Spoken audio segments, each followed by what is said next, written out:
All right, so welcome everyone. My name is Josette Dubois, and I'm the Adult Programs Librarian for Slover Library. And we are pleased to welcome Sabrina Laurence with us today, who is going to be showing you how to get a fabulous drag queen makeup look and answering some of your questions along the way. So go ahead and get started, Sabrina. All right. So, first off, I would just want to say thank you for tuning in. This is like kind of like the first time that I've ever done like a live interaction with people outside of my fan base, essentially, because I do live makeup tutorials all the time. So, like Josette said, if you have any questions, I am happy to answer them.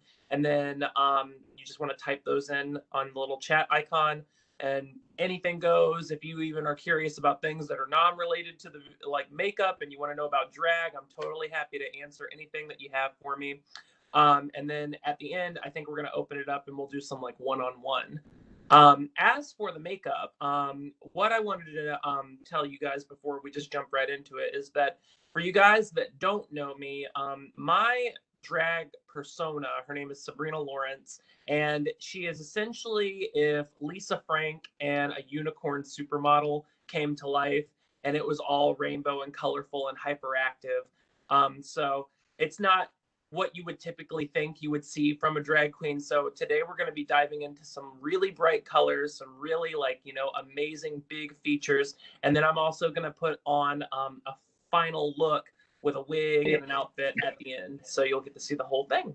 So again, if you have any questions, just type them in. Josette will read them off for me and I will answer them for you. But We let's do go already ahead. have one from Lauren. She wants to know, where else do you do live demos? She would love to follow. This is also another quick little thing. I have Instagram and Facebook. The Sabrina Laurence, my little name underneath of my little video right there, that's exactly how you spell it. If you want to find me on Facebook, and then if you want to find me on Instagram, it's the same thing, but with an underscore in between Sabrina and Laurence. Sound good? All right, well, let's get started. Okay, so the first thing that is essential to drag makeup is not only one, knowing your features and how to like completely alter them, but it's also taking care of your skin.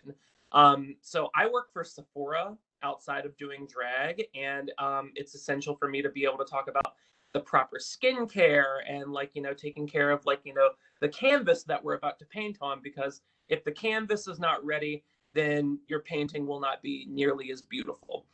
So what I've gone ahead and done before the video is I made sure that I did a clean shave, so that way I get a very smooth surface. And then I've gone ahead and put on my daily moisturizer for the day. And if you guys don't moisturize on the daily, I thoroughly suggest that you start, because it will definitely change your life. Now we're going to go into the actual logistics of what the drag makeup consists of. So the first thing that I always start with is blocking out my brows. So blocking out your brows, what essentially that means is that when you're doing drag makeup and you want to create more exaggerated features, you kind of have to eliminate features that you naturally have on your face to make things pop more and more exaggerated. So blocking them out, we as drag queens, we use glue that is completely harmless and non-toxic, and it will not rip your eyebrows off or anything like that. And I use this brand called Prozaid. I think you can see it if I hold it up right here. It's called Prozaid Cream. This is a medical grade adhesive that theatrical performers use to apply prosthetic pieces to their faces. So like fake noses, fake chins, but this glue is what holds those on. And what happens is when you use a layer of this over top of your brows, it creates a sealed surface over top. So that way, whenever I do my makeup, I can draw my brows higher and you won't see my real brows at all. So I'm going to take a little bit of the Prozaid on a mascara spoolie. And this is just essentially like taking mascara and running it through your eyebrows, but it's got the Prozaid on the tip of the brush. And using the mascara spoolie, what it does is it gets it in between the hairs, because simply putting it on with your finger, it'll just sit on top and you want it to like get coated.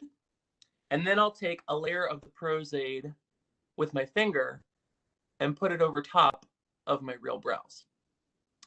This stuff is very fast drying. It's waterproof and sweat proof. So I could literally get in the ocean and it wouldn't come off. We do have a question that's come in, Sabrina. How long Sure. have you been doing drag and how did you get into it? Oh my goodness. Okay, so I've been doing drag for nearly 9 years now. I'm coming up almost at my 9.5 year mark. And I am only 27 years old, and I am a byproduct of RuPaul's Drag Race. I like to tell people when I was in high school, RuPaul's Drag Race came on television, and I started watching it right was as I was about to graduate. And I was like, this is the most outrageous thing I've ever seen in my life, and I love this. So I started watching the program more, and I was like, I feel like I can really do this. Of course, drag queens will always tell you when they first start out, they start off looking real rough. So please don't look at those pictures of me in my early career because it's completely crazy looking. But I have elevated and grown over the 9 years that I've been doing it, and now the final product that you're going to see today is, tenacity and hard work later. So I've gone ahead and taken the Prozade cream with my finger over top, and it's white when you first start out, but it dries completely clear. So while that's drying, it usually takes about a minute to 2 minutes to dry. I like to move to other areas of my face to be able to go ahead and start covering some groundwork until I want to move to the next step for my eyebrows. So I have this very large sponge. It's by Natasha Denona. I think you can buy it from Target, and I get it wet. And I use this sponge to apply primer to my face. Now I've gone ahead and used my little mixing plate that I've got in front of me, and I put down my 3 products that I use. One is foundation, one is primer, and one is contour. So I'm going to start by taking the primer. And for you guys that don't know what primer is essentially a product that you put onto your complexion before you lay down your makeup, and it evens out and smooths the area of your face so that way your makeup stays on longer and goes on more efficiently.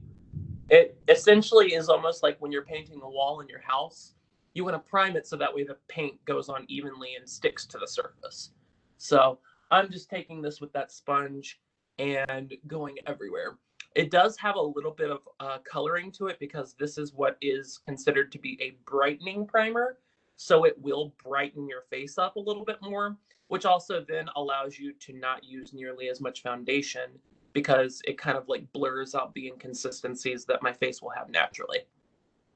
And you always want to do this in a patting motion. And the way that I always recommend primer to people is that anywhere where your makeup goes, your primer goes. So I'm taking it all the way down my neck because I will put foundation all the way down here.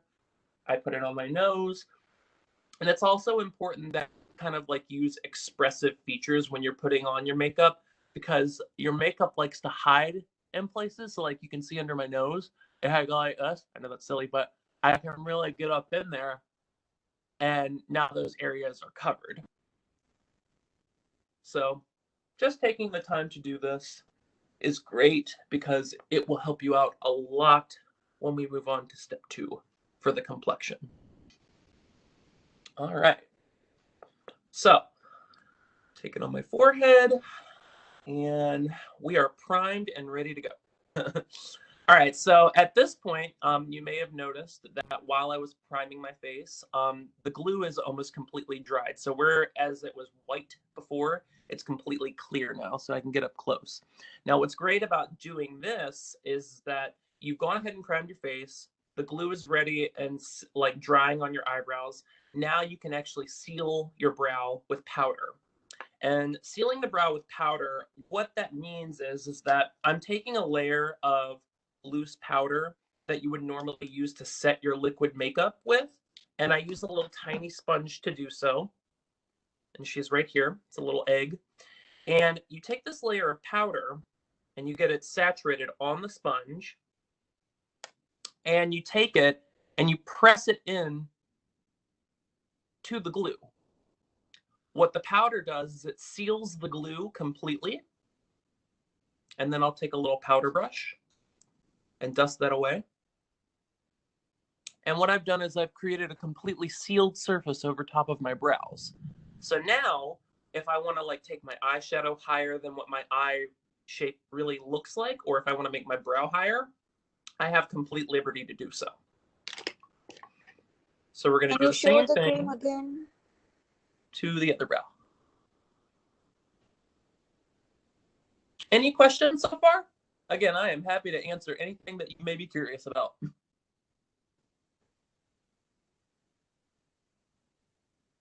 Do go ahead and type it in the chat box if you have any questions. I have a wonderful comment. It looks like Allison is doing a face on her partner as we're going through with your instructions. She's giving me Oh the my gosh. thumbs Well, I definitely want to see that by the time we're done. up. I love that. All right, so I've gone ahead and put the powder over top of my eyebrows and the glue that I used to seal them. And now we're going to apply foundation to the entire exterior of my face. So there's a variety of types of foundation that you can use. Me personally, I like to use liquid-based makeups because it's easier to spread them, and it's also a little easier to work with if you're like in a hurry. Whereas like thicker stick makeups or cream-based makeups, they become a little bit more troublesome. So the foundation that I'm using, I'll show it to you guys real quick. It comes in an industrial size tube, if I can get it. Hello. We have a question of how do you remove the eyebrows at the end of the day?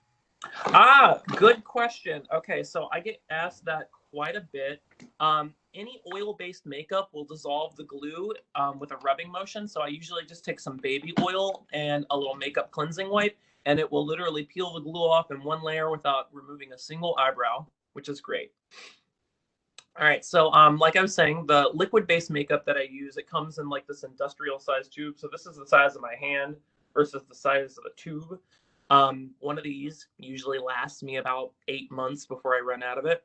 And it's actually not meant for the face, but I always tell people at Sephora, just because something says something on the front of the label doesn't mean you necessarily have to follow the exact guidelines. Because if that were the case, then I wouldn't be able to do all the things that I do to my face. This is actually leg and body makeup. It's for essentially people that want to put makeup on their legs to like kind of like hide varicose veins or like discoloration of the legs, and they just want to essentially even out their skin tone, but it works fantastic for your face. All right, so I'm going to take the sponge, same sponge that I used for the primer, and I'm going to apply the makeup all over the sponge just like that, and I'm going to start applying this everywhere that you see my skin complexion and down into my neck. Now, I always tell people these steps right here are the ones that make you look crazy when you're doing drag. I'm about to turn into an egg for everyone to see. I'm going to be one color and very smooth all over. And that's not natural, but it provides a great base and a great starting point for your makeup when you have an even layer over top of your face, because then you can go in and you can recreate your features. So I'm essentially making my face a blank sheet of paper for me to be able to do a beautiful drawing on. And I always tell people that are doing regular makeup or drag makeup, whenever you are applying your makeup with a sponge, you never want to rub it. You always want to tap it. So again, I'm just going in these areas underneath my eyes, making sure I get in those small crevices where it likes to hide, like I said before. I'm going to take the foundation over my eyebrows, and you'll see that my eyebrows can almost completely disappear.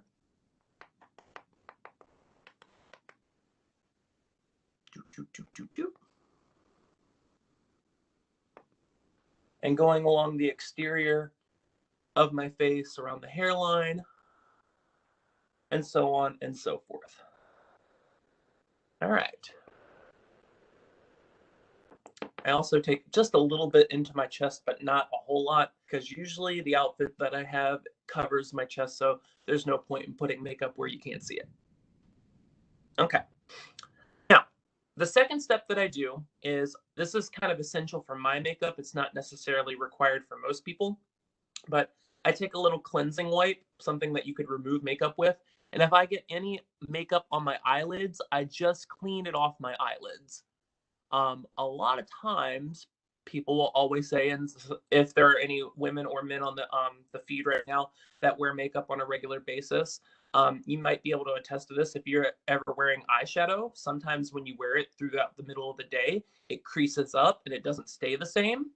What happens is that your eye area is super thin, and the products that we're using on our face, foundations and such like liquid products like that, they have oils built into them. And the oils with the constant moving of your eye while it's blinking will actually cause your makeup to crease up. So you want to make sure that your eyes have no product on them, because when I go in and do eyeshadow later, it's imperative for it to be completely like bare, so that way the eyeshadow doesn't move around a lot. Okay. All right. So now we're going to go in and we're going to contour. So, like I said, right now I look like a beautiful egg, and I'm going to turn into a Fabergé egg now. So, we're going to take a contour brush. Now, the one that I use, it's very flat. So, if you look at it, it's almost like a straight line. When you're using contour products, it's better to have something with a straight edge to it, so that way you can really sculpt in your features. Now, I have a foundation that is much darker than my skin tone. And what I do is I mix that foundation into the foundation that I used for my whole face. It creates a little bit more of a softer tone, but the depth of the original foundation that's darker is still there. It just doesn't look so off-putting. So I'm going to take this and I'm going to literally hug my jawline with it. So I'm going to put it right here. See that? I'm going to go all the way around and underneath. It essentially looks like a line right now, and that I'm only doing this for purposes so you guys can see it. You're then going to take the contour product and you're going to pull it down. Now, even if there are men or women on the live feed right now that want to learn how to contour, you don't have to do it this dramatic, but you could still do it in the same method. What it does is it essentially forces the light to make it look like your face is being uplifted. And you can use lighter tones or different products to do the same thing. But for drag is more, how should I say, it's more emphasized. You want to make things look more exaggerated than what they normally are. Unless, of course, you're trying to go for a more minimal look. And I'll tell you now, there ain't nothing minimal about my makeup. I don't even wear makeup. I wear cosmetics. So we're taking the contour product. We're going down, making sure that the lines are even. And as you can see, that right there almost just completely lifted the bottom half of my face. I'm then going to take a brush with no product on it, and I'm just going to massage the remnants of what we just did into the foundation that we did prior, so that way it just blends thoroughly. So that way it doesn't look so dark. And then I'm going to take the same sponge that I applied the makeup with and go over top of it as well, just to thoroughly blend it a little bit further.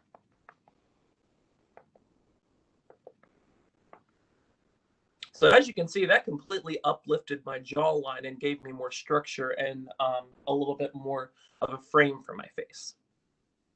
I'm going to do the same thing around the perimeter of my hairline. So I'm wearing a headband right now, so that could be the guideline that you guys would want to follow. I'm going to take it right around here. Kind of like a rainbow shape. We call this in the business the beige rainbow, because it literally just hugs the hairline. Take the same diffusing brush that we did in the beginning.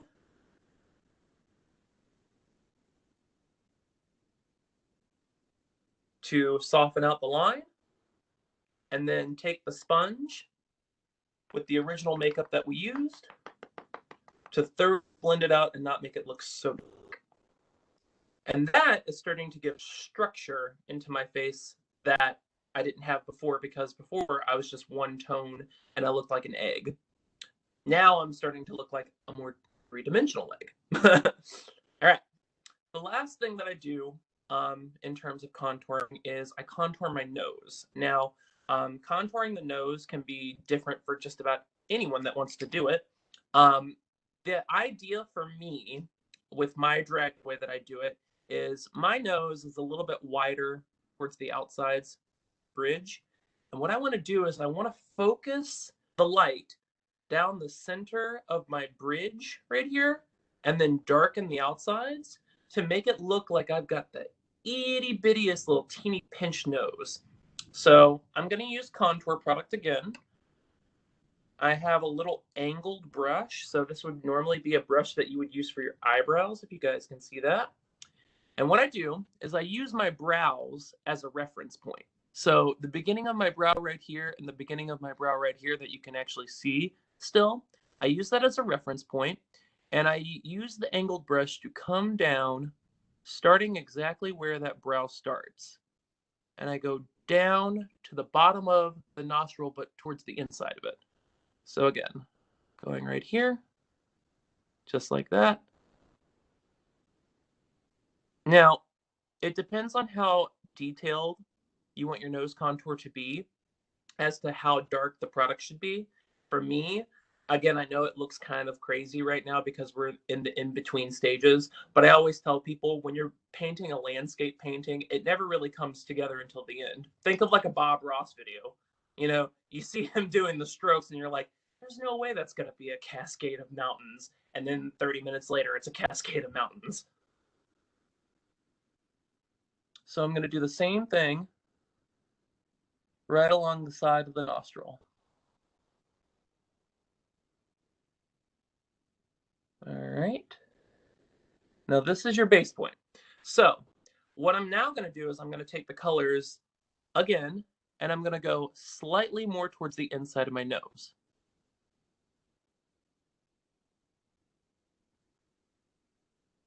And what that's going to do is it's going to focus the light simply down the bridge of my nose and make it look like I've got a thinner nose. Now, there's a million and one ways that you can contour your nose or your features in drag. This is just the most flattering that I have found that my makeup looks while doing it. I will say I probably take the most time on my nose contour because everyone likes a really, really pinched nose. So we're going in slightly more and more. And the further in you go, the thinner nose you have. Do we have any questions or comments that you'd like to ask while I'm doing this? This is just like the tedious step. So I'm happy to answer anything if you have it.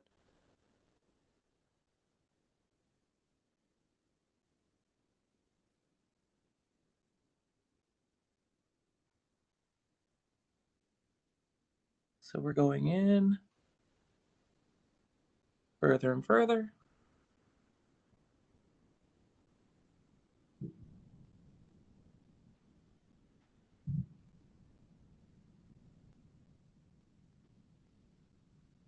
Till you have it just about right.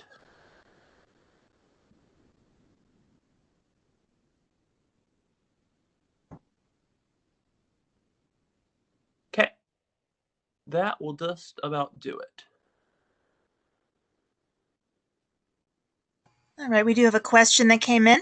Does it typically take an hour to do your makeup for a show, or is this abridged? Honestly, I usually take about 45 minutes. Now, this might take a little bit longer because there's a lot more talking and interaction done for the actual video purposes and teaching, but I can typically put on the face that you're going to see by the end of this video in about 45 minutes, which is pretty good.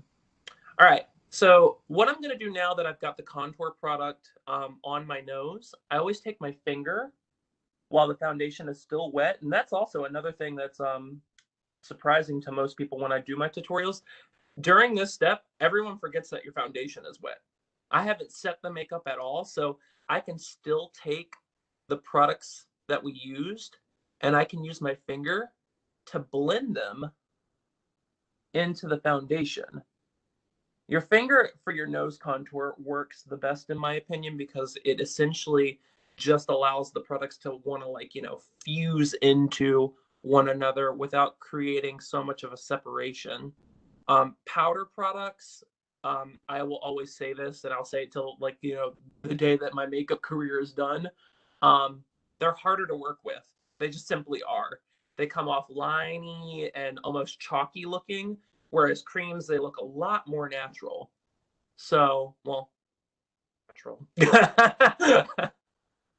So I'm just taking the cream products and blending it into my foundation. And you can see, whereas before those lines, they really looked very abstract and it's like, what's he doing? Now it looks like the light is being forced down the center of my nose and my nose looks instantly thinner, which is fantastic. Um, what I then do after doing this step is I take the sponge that we use the makeup with to put it on, and I just tap it right along the sides, again, to blend out any harsh lines that may be visible from side to side. All right. So I've done the extensive contouring that I like to do for my face at the beginning, and now I want to highlight. So highlighting is also just as important to contouring. This is a concealer that is completely white. It's not like a skin tone color. It's just a complete blank white color. And what happens is when you add white into colors that you've already put on your face, it just brightens them. Versus if I add a color that's like a skin tone, it could potentially just mesh with it and not really make a difference. So I take my white concealer, and in the business, we call this the triangle of light. It starts from the inner corner of your eye, goes down to the bottom of your nostril, and goes out to the corner of your eye and connects.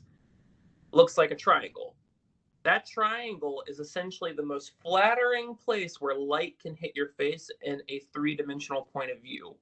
And by applying this white, which I will get a little bit more, and applying it in the shape right here, what that's going to do is it's going to pull my features up more and give me more cheekbone than meets the eye. It's essentially an illusion of light. I'm also going to apply a little bit right on the bottom of my chin. And then I'm also going to do what I call going forward, because it's an upward arrow. All right. I'm going to take the same sponge and I'm going to blend this into the foundation.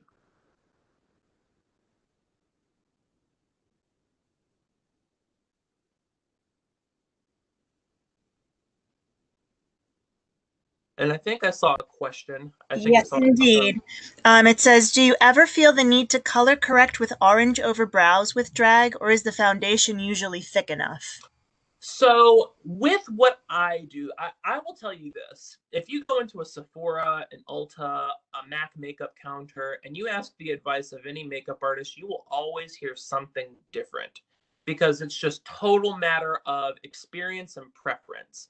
For me personally, to answer the question, I do not have a need to do it because the method that I do my makeup in, it is just an extra step that wouldn't be noticeable by the end of the results that I would get you guys to see at the very end of the video. But I'm not going to tell you that you can't. So it's really just a matter of whether or not you try it and it works for you, or if you try it and it doesn't work for you. A lot of my makeup has been trial and error. And that's honestly the best way that you learn. If you're open and willing to making mistakes, you can grow from them so much better. Because let And me tell then you, this face did not happen overnight. the next question that's come in, would you use the triangle of light on slightly textured skin? So that's a good question. And here is the answer to that one. So I always tell people, like at the very beginning of the video, it's important for your canvas to be taken care of before you actually start makeup. The method of the triangle of light has nothing to do with texture, but if texture is an issue for what your makeup looks like at the end of the process, address the issue of texture before even starting with makeup. I'll tell you now, my favorite skincare product that I have in the entire world is my exfoliator. It just takes all the dead skin off the surface level of my face and allows me to look as smooth as I do. And even though I have very smooth skin, without makeup, it was a journey to get that. I have a very thorough skincare regimen, and you can really tell a difference between using one versus not using one if you've never done a skincare regimen. Ashley says, your eyes are beautiful. Are they contacts? That's a good question. So yes, that was one thing that I forgot to mention at the very beginning of the video. So I do wear theatrical grade contacts with my makeup. Now, a lot of people don't know this about me. I am actually legally blind without corrective vision. I have a negative 3.75 prescription, but these theatrical contacts, they actually are gray. And don't be freaked out. And normally I would tell you never to do this, but I'm actually going to move my contact. My eye is completely brown, and then it's gray. Now, what I will tell you, the reason why I use this is because when I do the makeup that I do, if it's so bright and vivid, like the colors that I use, if I don't brighten up my eyes with some sort of colored lens, I look like I have no soul. I literally look like my eyes are like pitch black. They're about as like black as my backdrop, and it's just not as fun as and inviting, because the first thing someone usually notices about you is your eyes. And there's so much of an event happening around my eyes that I need to make sure that the insides are well taken care of too. But I do not recommend these unless they get prescribed to you by your optometrist. Do not buy the fake ones at the beauty supply counter. Don't go online and buy them. I actually get these through my eye doctor, and they are prescription, so I can see perfectly and vividly clear. All right. So we have gone ahead and we've added the highlight. Where the highlight goes, you can instantly tell the difference of what it did. It makes it more dimensionalized, like through this area and through this area. Now we're going to set the makeup. This is the fun part. This is where it's going to get a little dirty.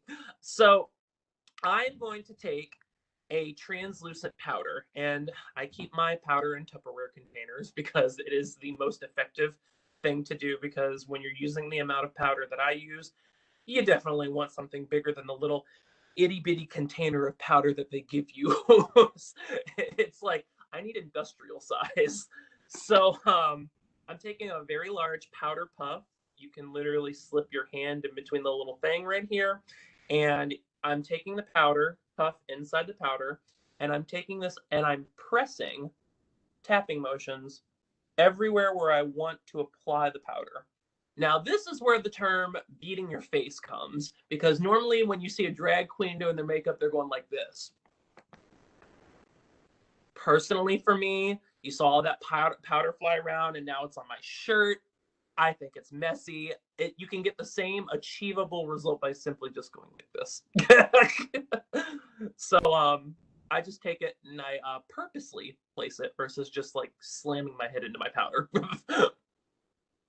So everywhere where we put liquids, creams, contours, and everything like that, we're taking this translucent powder. Now, for you guys that don't do makeup and you're wondering why my face looks almost exactly how it did before I added the contour now, it's because this powder, even though it is translucent and has no color, it does have extra coverage built into it. And what that means is that it's not going to change the color of my makeup once I dust it all off, but I am going to have a fuller coverage and a fuller realization and body to the makeup that I put on, which is better for, like males that have like a stubble and they want to like cover it up even further, because even though my skin looks super smooth, if you got really close to it, you could see the texture line of where my beard grows in, and this just hides it. So again, taking it, pressing it everywhere, focusing a lot of attention over any area of your face that you got wet, making sure you get in between those crevices, and powder is done. Now, I use a very large powder brush. I usually get my shirt if it gets all over my shirt because trying to get makeup out of your clothes is the worst. So we're going to take the brush and I'm simply going to dust away all of the powder that we put on. You will see once I dust it all off that all of the colors are still the same, and that now the only difference is that one, the liquid is completely solidified. So now I can literally touch my face and it doesn't come off. And two, I have a matte finish to my makeup, which is preferable when you're doing drag, because drag queens go through the brood of anxiety by working out with their performances and their face gets oily. And yeah, it's just better to be a little bit drier than normal. All right. So we are set and ready to go, and now we're ready to move on to the fun part. Everyone's fun part for me is my eyes, and I'm just taking this makeup wipe and getting it off my shirt because I just look dusty. And we're gonna move on to the brows and the eyeshadow. We do have another question. How do you choose a darker color for contour? So I'm gonna be completely honest with you. The foundation that I use for my contour, it's actually a foundation. It is actually nowhere near in the realm of possibility of what my skin tone can be. But it's kind of like the same concept when I added the white into the makeup that I already have. When I mix that color into my foundation color, what I get is literally just a shadow line. So now it doesn't really look so disjointed away from what my skin tone is. It looks more of like a shadow forcing my face to be the focal point. So I'll tell you now, whenever you're choosing a contour color, don't get anything with a red or an orange base to it. You always want something that's cool toned. It's always got to be a little bit more cooler in the sense of like color. So either more blue or green is added into the makeup. So that way it creates more of a shadow effect, because oranges and reds that are added into makeup make you look more bronzed than they do contoured. Does that make sense? And then we have a question, what brand is the white concealer? I thought I saw Naked. Yes, you did see Naked. That is Urban Decay's Naked. Well, I don't know if you can see it, but it's from this brand called Urban Decay that's sold at Sephora and Ulta. And it is their Naked Concealer, and the shade is just white. So it's always easy to remember. All right. So from here, we are going to start the brow process, my favorite. And by doing so, I'm going to use a liquid eyeliner. So most people are like, liquid eyeliner for brows? What's going on? All right, so this is the Tattoo Eyeliner from Kat Von D. It is a brush tipped applicator, so it's almost like a paintbrush that's built up into an eyeliner. And what I do is I use this to paint on my eyebrows, my new eyebrows. So I use my real brows that you can still slightly see as a reference point. I'll take it at the very beginning. I'll make one clean line and then make an arch, just like that. So it kind of follows the shape of where my real brow is. It's just more exaggerated. I do the same thing on this guy. Now, you might say, okay, those are just two lines. I take a second line right above. So literally a parallel line that follows the same shape and goes right into the next line. That creates my brow.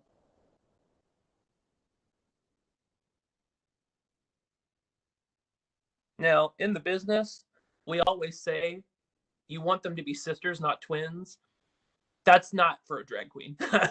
You want them to be identical. So you want to get them as close to humanly possible, the same as you can. But if they're not completely even during this step, it's totally fine. Now, I've had a lot of practice doing brows, so I do them very quickly. Again, if you want to try this on yourself, just use your real brow as a reference point and then kind of imagine the shape that you want to draw and follow along those guidelines, but just make it more exaggerated. So again, I'm taking the pencil, the liquid liner now, and I'm filling in negative space in between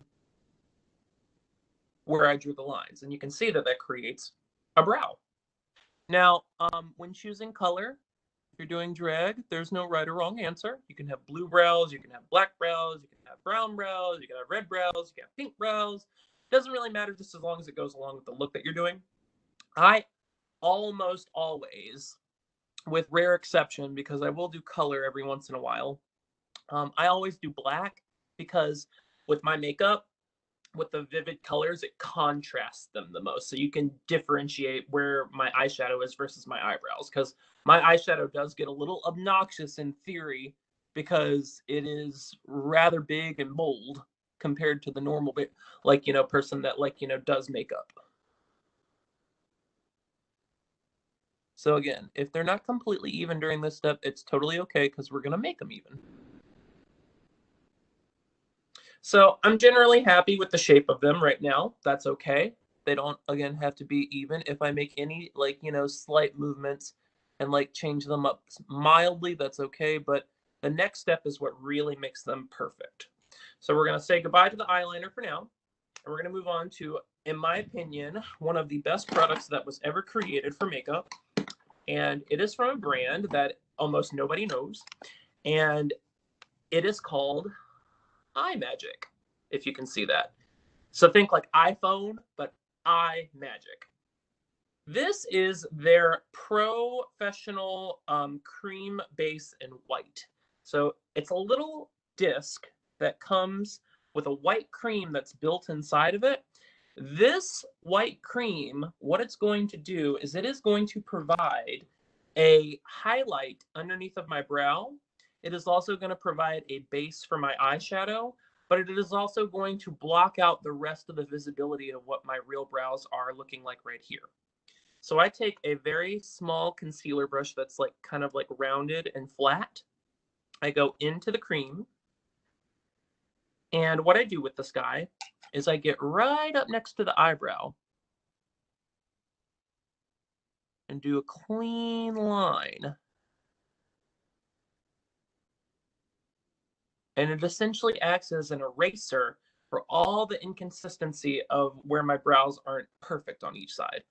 It is also doing a second job by providing a highlight underneath of my brow bone. So I can take this guy right here and go over top of where my real eyebrow is, and it will block it out completely.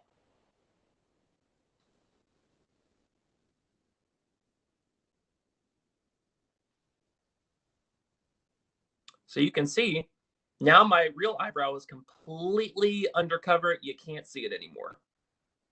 We're going to do the same thing to the other side.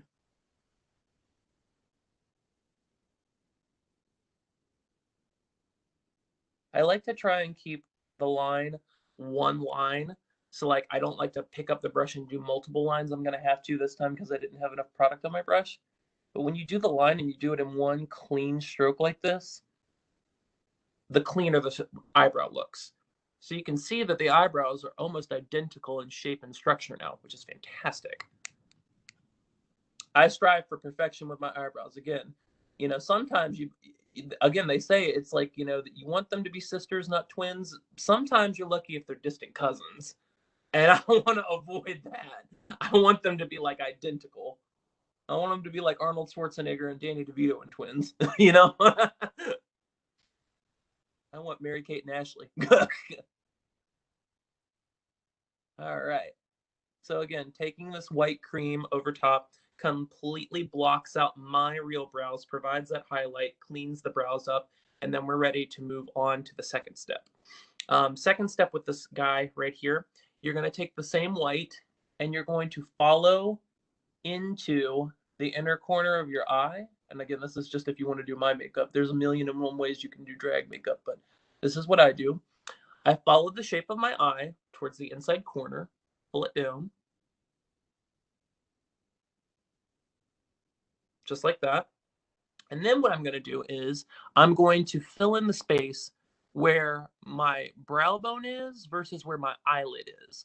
So to identify your eyelid, the eyelid is everywhere where you can touch the skin and you can feel your eyeball underneath of the skin. So I'm going to draw a line right above where my eyelid is. So everything above that line is not my eyelid. Everything that is below that line is my eyelid. I'm going to fill in the space that's above it. I will not take any of this white on my eyelid at all. And that is going to be important for what we do after we're finished with this white, which I will explain momentarily.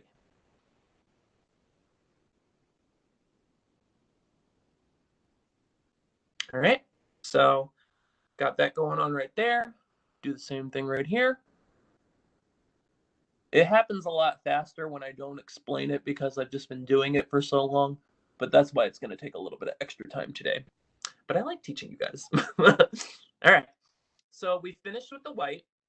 It is important after you do your white base that you make sure you take your finger and you pat any thickness through the product to be even consistent, because if the product is too like piled up or it's too thick or heavy, it's going to create problems with what we're going to do with our eyeshadow next. So again, I'm just taking it, patting it into place, making sure there are no inconsistency, thick spots, and that everything is nice and even.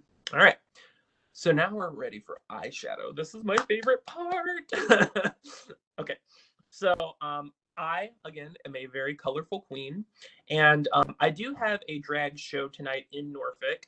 So I'm going to be coordinating the makeup that I'm doing on my eyes to the outfit that I'm going to wear tonight. The outfit that I am going to wear tonight is green. It's like, imagine like the Wizard of Oz, like the Emerald City. It's that color green. So we're going to do a very bright, vivid green eyeshadow look. So we're going to start off with one of my favorite eyeshadows ever created. This is from a brand called Stargazer, and they make UV reactive black light pigments. And it is a neon green. It doesn't look so neon in the video, but when it goes on, it's going to look like I'm literally glowing in the dark, which is my favorite. So I'm going to take a flat eyeshadow brush. Flat eyeshadow brushes, what they do is they compact product onto your eyelid more, so you don't have to work nearly as hard. It's like working smart versus working hard. So it looks like this guy. It's flat. I'm going to take it inside the pigment, load my brush up, just like that. You can see. And I'm going to take this and I'm going to press this right into the white cream base that we started with. You can start to see how that's starting to grab to the color of the white pigment, and it's acting like a base for the eyeshadow to stick to. So I'm just taking this in the shape of, again, kind of like a rainbow. I'm starting it from the very tip of where my nose contour is, and I'm going to the very outside of where the white is. And again, whenever you're doing drag makeup like this, you always want to pat on the products versus just rubbing them around, because rubbing them around is almost the equivalent of mixing water and flour together. It creates a cakey like texture, versus if you pat it into place, it just seals it.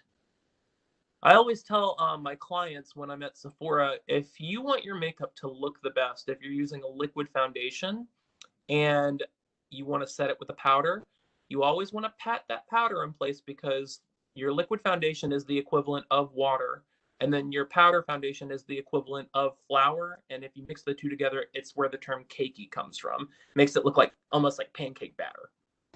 So we just got the question in, do you ever accidentally smear the makeup with your hand as you're going through the steps? While I'm guessing you're asking before I powder. Sometimes that can happen. And luckily enough, with this good sponge right here, you can just go right back in and you can just blend it right back to normal. But I am guilty of resting my hand on my face a lot and creating an imprint. But it's just better to, like, have more comfortability versus being so strategic, because I have found the more strategic I am with my makeup, the worse it always looks. Like, let me put it to you this way. If I have a 45-minute face and I have an hour and a half face that I do, the 45-minute face 9 times out of 10 always looks better, because you're just doing it, you're getting into it, and you're not so detail oriented. Some of the best advice that I ever got from a makeup artist is that the more work you put into it, the more error can be found. And that's specifically just with like painting and stuff like that. Usually your gut tells you when you're ready to move on. All right. So the next thing that we're going to do is we are going to take a vivid yellow. And yellow is a color that kind of diffuses out green because it's right next to it on the color spectrum. This is one of my favorite palettes in the entire world. It's got every rainbow color you could ever imagine. It's like the epitome. Like, if my drag was an eyeshadow palette, this would be my drag. So And what brand is that, Sabrina? This is a brand called Violet Voss. You can buy this at Sephora, and it's only $23, which is fantastic. Normally, an eyeshadow palette from like Urban Decay costs you $80, and you only get like 17 neutral colors. And I'm like, I need some vivid color. So I'm using the same brush with a little bit of the green still left on it from where we were playing earlier. I'm going in with the yellow now. You can see that the yellow's on the brush. And I'm going to take this and I'm going to pat this right into the edge of the green. And again, because yellow is right next to green on the color spectrum, they go hand in hand with one another. So you can literally go right into it and not have any, like, inconsistencies. They look like they just naturally fade into one another. So we're doing the same thing and patting it into place. Again, whenever you're doing your eyeshadow with a thick base like this, you always want to pat your makeup. You never want to smear it around, because then you get what we call in the business oatmeal brows, where it looks like your brows look like the consistency of oatmeal. So you just want to take this guy right along the edge, and you can see how it kind of like diffuses it right into it. I'm also going to take the same green that we used earlier, and after I'm done with this yellow, I'm going to go in between them, just so that way there is no like harsh line between the two colors. It's backtracking, what we call in the makeup industry. So it's essentially taking colors that are right next to each other and making sure that they flawlessly blend in with one another. So I'm taking the same green again, and I'm just going right in between the two, so that way there is no inconsistency with what's happening. All right. Now, before we move on to the darker colors, I was always taught one thing and one thing only. It is always easier to add dark colors and depthful colors than it is to try and re-highlight them. So what I'm going to do now is I'm going to reinforce the white areas of my makeup with a white eyeshadow. So that way, when I add my darker colors, I can make them as dark as I want, and I don't have to go back and add more white to essentially make my under eye and my brow bone highlight even brighter. So this is pure white pigment. It's literally loose white eyeshadow. They call it super white powder from Ben Nye. And I take the same brush and I literally take this and I pack it into the areas where the white is.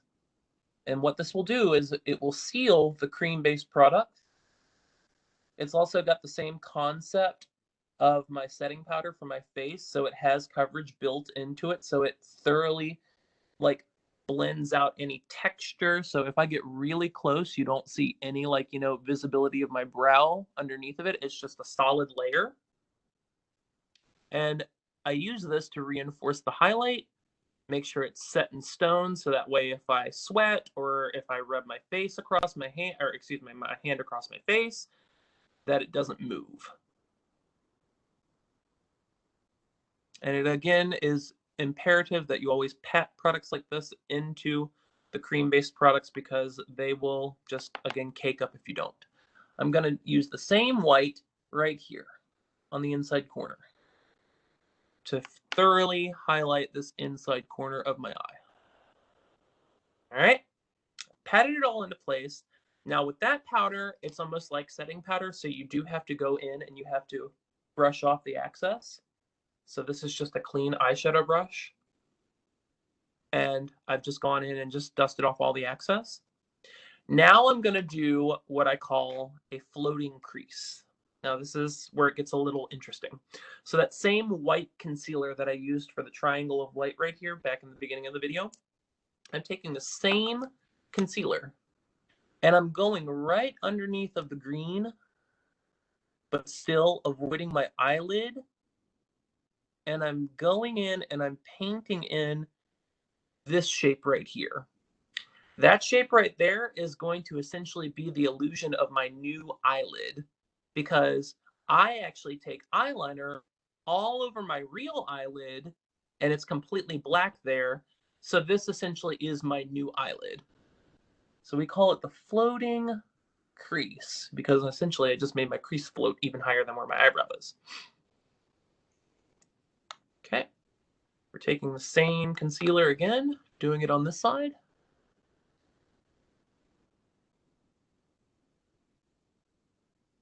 And going into the same shape that we did over here. So you can see how it's got like kind of like a curvature. It almost kind of looks like a fish in a way, like, you know, the head of the fish and then the tail right over here. And we're just doing that line right there. Make sure it's clean and consistent. No harsh edges or anything like that. You want it smooth. All right. Once we're done with that, we're going to revisit that same white powder that we just did for the other white areas. And we're going to take it and press it right over top of it to seal the deal.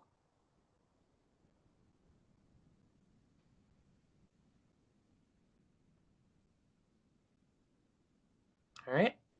Same thing on this side. Take it, press it over top of it, seal the deal.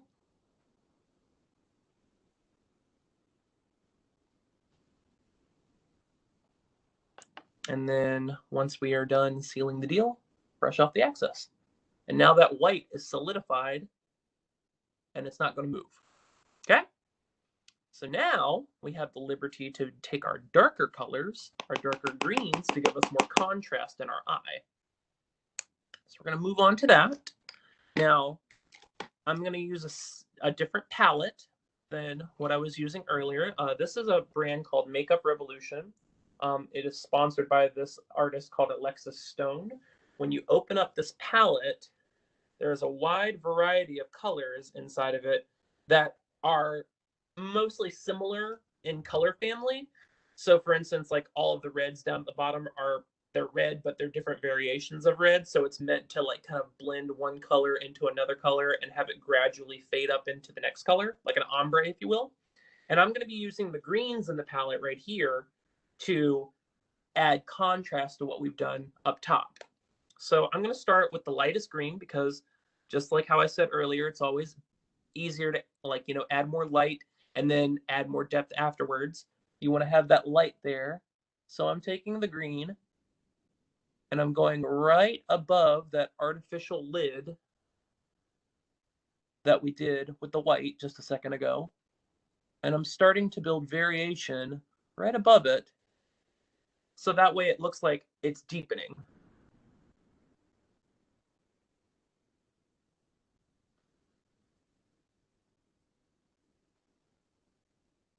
You can see how it almost looks like it's creating an indent into my skin. So it looks like my eyes are more deep set.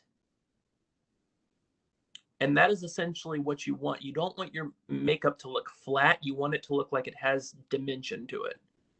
Again, it's just kind of like contouring. You're kind of manipulating the light and getting it to look more three-dimensional.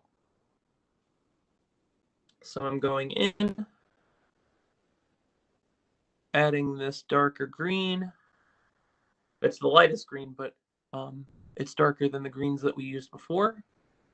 And that's starting to build dimension into the makeup. The brush that I'm using, it's more of like a bullet brush, so it looks kind of like a bullet, and that just allows me to have more precision when I'm using the shadow, and it goes more purposely into the places where I want it to go versus just all over the place. So gradually adding it as we go. You can see again, it's still a part of the same color family, and it looks like it has more depth in it. So now it looks like I've got more dimension to my eyes. I'm going to move next to the darker green. We're going to use all 4 greens.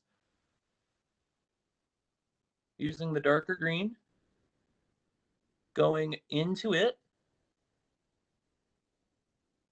and doing the same thing. So we're going to essentially do that 4 times, and it's going to make it look like I've got really deep set eyes. So if you have any questions, I'm happy to answer them right now, if you can think of any.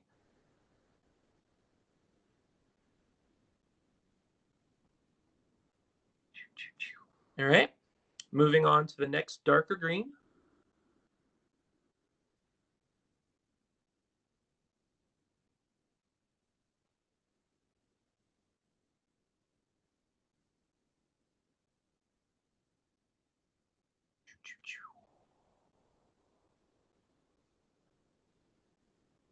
And lastly, the darkest green. And that will create the most depth.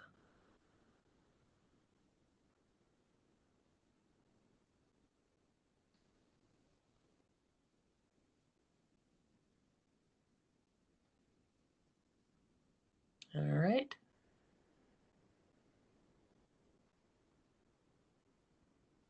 And as you can see, now it really looks like I've got a lot of depth in my eyeshadow. It almost looks like my lid is actually higher than where it is. All right. Any questions before we move on? Doing good? Still with me? Yep, no questions right now. All right. Fantastic. So, the next step that I'm going to do is I'm going to manipulate the light with my eyeliner, and I need to go back and revisit the same eyeliner that I used for my brows for my eyelid. So this is again the Kat Von D liner, and what I'm going to do is I'm going to apply eyeliner all over my real eyelid, so my natural eyelid. So I'm going to start it right along the edge of this white. I'm going to bring it all the way to the corner of the white where we started it. And I'm going to connect it following the same shape as the white. Do you see that? How it just kind of like goes right up next to the edge? And then I'm going to pull it straight down to the corner of my eye. I'm essentially giving myself a very exaggerated cat eye.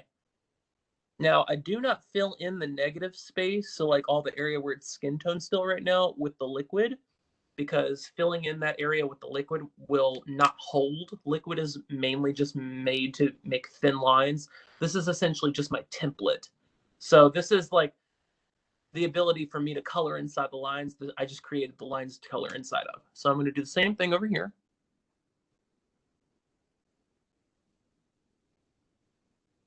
Go from the corner, connect it, pull it down. Now, you want to get them as even as possible. Unfortunately, with the way that, our anatomy is made, if I cut my face down in half and flipped it over, they will not match. So there will be some inconsistency, but that is only trivial. Yeah, literally, like, unless you're like looking at it, you'll never really notice it. So I'm going to go in and I'm going to even it out as much as possible. But if it's not identical, just know that it never can be. And I'll tell you now, ain't nothing perfect about drag. Absolutely not. Drag is one big haphazard waiting to happen. All right. So we have created the templates for the eyeliner. And now what we're going to do is we're going to use a cream-based eyeliner to fill in the negative spaces. So let me go ahead and grab that. And this is a wonderful eyeliner from Anastasia. It is their jet black cream eyeliner. It comes in a very large container, so it's perfect for drag because I'll tell you now, if you've met a drag queen ever in your life, they will tell you the first thing that they run out of more than anything is eyeliner because we use a lot of it. So I am going to take a flat brush that I reserve specifically just for my eyeliner. It's almost like the same brush that we use to edge the eyebrows to clean them up with. And I'm going to take the cream black liner and I'm going to fill in the negative space. Now, remember in the very beginning of the video when I took a little makeup remover wipe and I cleaned off all the foundation off my eyelid? If that foundation had been sitting underneath of this eyeliner, the eyeliner would not come off nearly as black and it would not stay in the same place. So it's just imperative that your eyelids are completely like bare skinned. So I'm going to take the eyeliner and I'm going to fill in the negative space.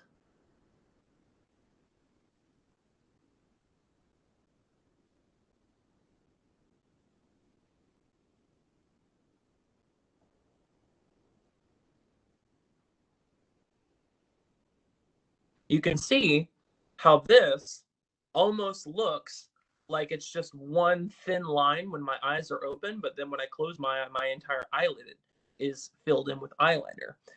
It's again an illusion of light.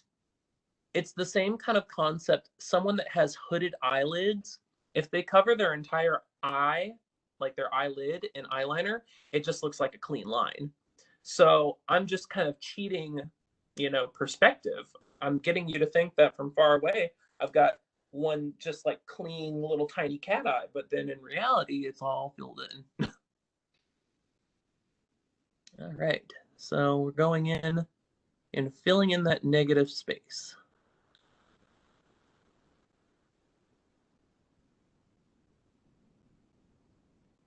And using cream-based eyeliner just allows this to grab so much easier than using liquid, because liquid will just break apart on you. All right, boom, boom, boom. We're gonna move on and do the other eyelid. Any questions so far? Nothing at the moment. Feel free to ask me anything, because I can just talk, talk, talk all day. I love talking to people. It's my favorite thing about my job at Sephora. I literally just allow myself to talk to people nonstop. We still good? Lily, can you stop sharing your screen out?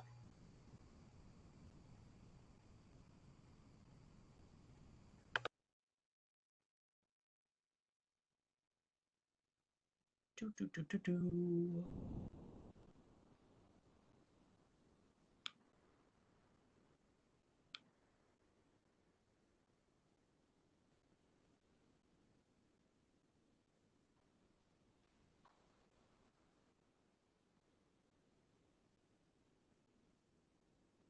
Hello? Lily, you're sharing your screen and you're making Sabrina all small in the corner. Can you stop doing that, please? Oh. Sorry, Lily.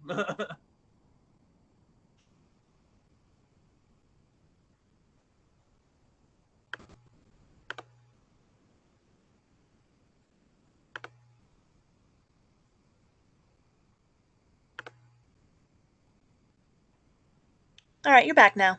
Perfect. Awesome. Sorry about that, guys. I didn't want to move on too far. I didn't know what happened. I'm so technologically like in the Stone Age, it's not even funny. All right, so again, I'm just going to go in that area and fill in that negative space right here.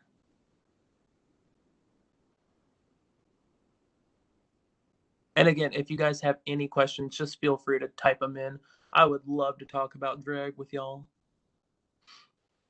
All right, now if there are any fine details I find at this point that I want to like change, I will take a second dip into my liquid liner and I will just add that right into it, because that's just going to make it more detail oriented. And I will tell you, I do become somewhat obsessive over clean lines with my drag, because that's kind of what I'm known for.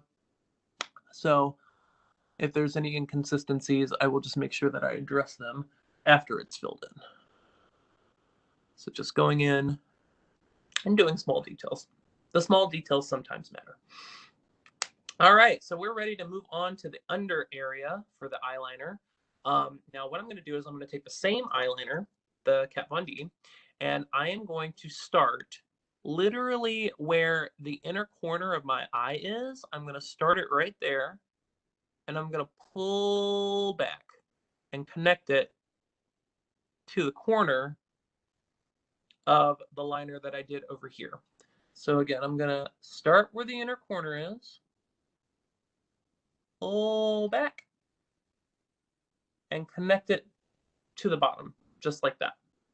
I'm then going to slightly angle the eyeliner up to make more of like a triangle, so you can see how it just kind of looks like it's like tilted up like right there. And I'm going to fill in the negative space. Now the negative space you can fill on the bottom with the liquid, because it's just, again, a thin line.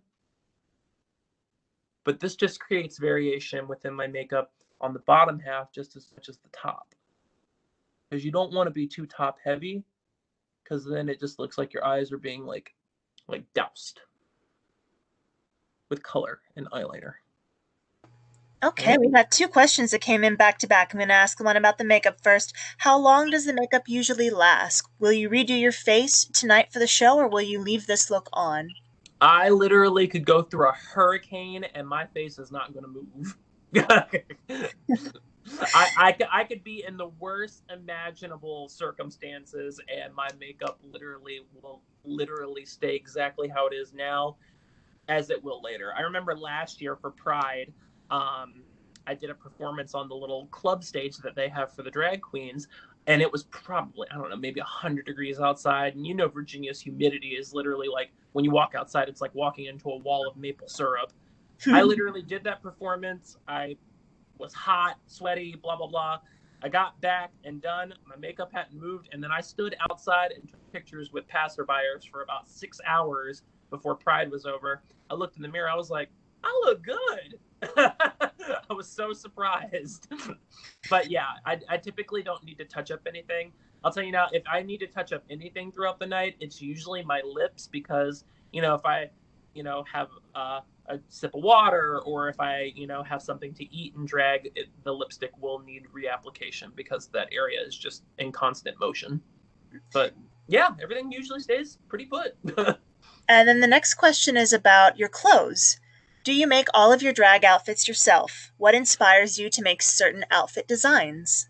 So for my outfits, it's almost like 50-50. I make some of them and I learned how to sew from YouTube. So if anyone ever claims that they can't sew, YouTube is literally like free education, so go for it. But it's 50-50. Sometimes I'll make myself stuff that just kind of inspires me. I'm inspired by, like, for instance, like I love holographic stuff. So like if I see something that's like holographic and shiny, I'll like make an outfit based off of it. Or if it's just colorful and rainbow, I'll make an outfit out of it. But then the other 50% is I love collaborating with designers and seamstresses that want to produce art and put it out into the world with fashion. And I'll actually have them make me things. And literally, it's like being a part of history in a way because it's not just what you do, it's what other people are doing. So I just find it's really inspiring to be able to work with a collaborative unit of people that want to see me be successful. So I work with designers that just make really fun and interesting things. And now we have a question about eyeliner. When I Okay. put eyeliner on the corners of my eyes, it tickles like crazy and makes my eyes water and, of course, makes it run. Is it just me? No, so that is kind of typical. The reason why it is happening for you is because your eyes are like a muscle, and any muscle that you have on your body has muscle memory. So if you're typically not touching your eyes a lot, or if you're not doing a lot of things with your eyes a lot, your eyes flinch and they become more sensitive. Whereas, like, if you like work out a whole bunch and your muscles gain muscle mass, it's because you've continued to work out and you've trained that muscle to be able to behave in a certain way. So it really just takes a lot of practice to allow the muscle memory in your eyes to not be so sensitive in order for your eyeliner to go on a little bit easier. If you're having those issues, I can tell you now, waterproof is definitely your best friend. All right, so we're going to take the eyeliner, and I'm going to take the eyeliner into the inner corner of my eye and create a little triangle. So I'm literally just taking it right here and doing a little triangle to the inside tip. And what that does is it kind of turns my eye down at a little bit of an angle, which will then manipulate light for when I use my eyeliner that's white, and it will make it highlight a little bit more. So again, I'm just going right here in this inner corner, creating like a little triangle. While you're doing that, we have another question that's come in. Started following you on Instagram and saw your slime green translucent glasses and alien necklace. Amazing. Love them. Where did you get them? That was good. Okay, so that particular visor, the sunglasses, was made by a close friend of mine. They have an Instagram. I actually tagged them in the photo. I think I'm not entirely sure how to say their Instagram, but I think it's like Yo K Candy. So it's like Yo K, but candy. They make products. Actually, I can show you. They made another set of earrings for me that I've got sitting right here. Um, She owns her own business, but she uses neon fluorescent plastic in all of her jewelry. And she has her own little store and makes things. So it's one of my personal favorite materials in the entire world because, like, from the side, it's like, oh, it's clear, it's pretty. But then from the side, it's like, oh, it glows. So she makes just about anything that you could imagine. And the necklace, if I remember correctly, was actually part of the outfit. So I made that. But thank you. That's one of my favorite looks. All right, so we have gone ahead and done the eyeliner to the measures of what we can do. And now we're going to take my liquid white liner. We're going to have some fun with that. So this is from NYX. It's a liquid paint eyeliner. And what I do is I take this liquid white and I do a thin line right in between the two black liners that I did. What that does is it just creates separation and cleanliness between the two, and also brightens the inner corner of my eye a little bit. So again, I just take it and put it right there. Small details, but important. Now we're going to work on contouring the rest of the face. So I typically use about 3 to 4 products to contour my face even further. So I'm talking specifically cheekbones right now. I take a bronzer. Bronzers are really great for creating warmth. And I can tell you now, whenever you do a full-on look like how I do, shimmers are most effective. So this particular product has a shimmery base, so it's going to blend a lot easier. So I'm going to take a bronzer brush, and this is my bronzer. It's huge and it's old. I bought it from Sephora like 5 years ago. It's still going strong. I'm going to take this bronzer brush, and I actually, you can tell, I shaved my sideburns off right here. So what I do is I go where my sideburns normally are, and I connect the line from where they are to where the corner of my mouth is, and I just go back and forth. What this does is, from a visual standpoint, creates an indentation into my skin that makes me look like I've got cheekbones that are really like severe looking, which is fantastic for stage purposes. So again, this just gives you more dimension into your face. You can see how my face is starting to have more structure now. I don't look nearly as much like an egg anymore. So I'm going to also take this around the areas where I contoured in the very beginning to add more depth.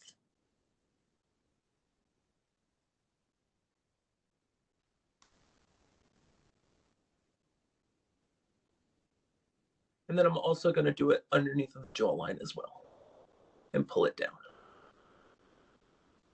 And this is, again, just one bronzer. It has a shimmery finish to it. So that way it kind of blends everything into one another. Shimmers are almost like light diffusing particles that just blur. So they can either do one or two things. They can either emphasize texture or blur it away. And for me, with the amount of makeup that I'm wearing, it just kind of blurs everything out. All right, so that's the first layer of contour that I do. Second layer of contour that I do is it is a blush palette that has some contours and some colors in it. Got a question that's come in. Do certain makeup products expire? If so, how do you know when it's time to toss it?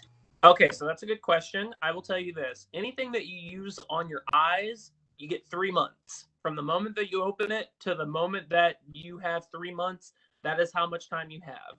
I don't care whether it's your favorite thing in the world or your least favorite thing in the world. If you've opened it and it's been out longer than 3 months, throw it away, because you can be more susceptible to getting infections in your eye, specifically. Other products, you have more leeway, because I have foundations that are in my repertoire of my stockpile of makeup that I've had for 5 years that haven't been opened, and I can still use them today. They will not work nearly as effectively as what they used to, but things like that are like kind of just out on the surface level and they're not going into your eyes or like into your mouth, then you have a little bit more of a like grace period to use them.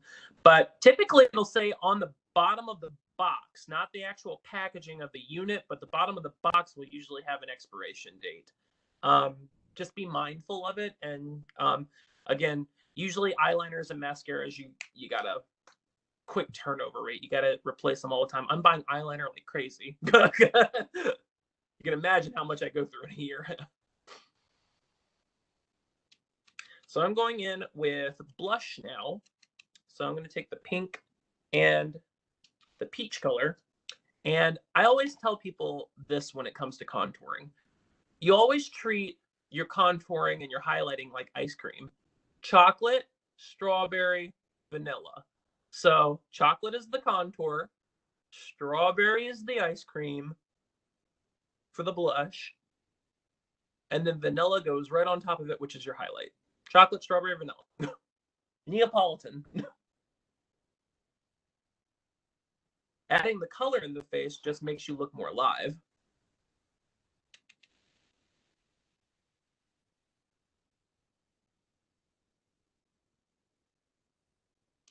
Boop, boop, boop.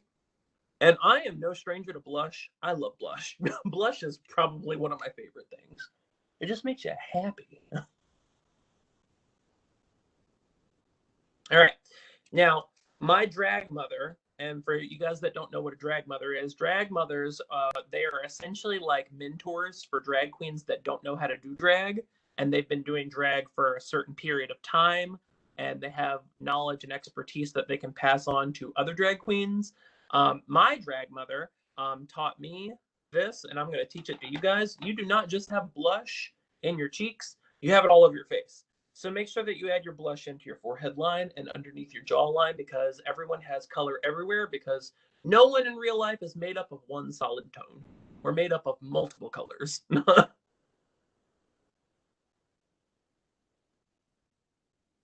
So you can see by just adding that right around the forehead line how much more life that gives me. I'm also going to take it underneath. I'm going to blend these colors in together. You can start to see how the picture is coming together at the final end of the race that we're doing.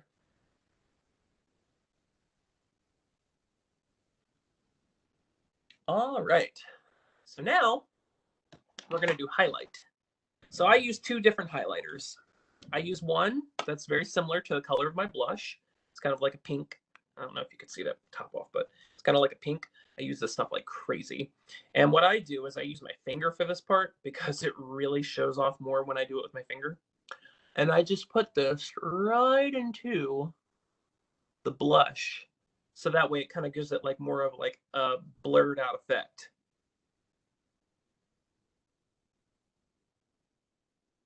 It's almost got an iridescence to it as well, so it kind of has like some reflect to it, which is probably my favorite thing, because you can't have holographic skin, and this is the closest that you can get. So it makes me really happy. You can see how that just kind of like adds like a glow to my blush, which I really like. And then for my highlight, I use almost all of the time loose highlighter, because loose highlighter, what it does is it refracts more light, and pressed highlighters, they're a little bit more duller. So this loose highlighter that I have is from Wet n Wild, and I will literally do the same thing with my finger, and I will just put it right on, and you can see how that literally turns my skin almost into liquefied. Like I saw someone's face on the video go. Lauren wants to know what color and brand the shimmer blush is. Oh my goodness. Okay, so I gotta tell you this now. It is being discontinued, but you can still buy it, and it's on clearance right now.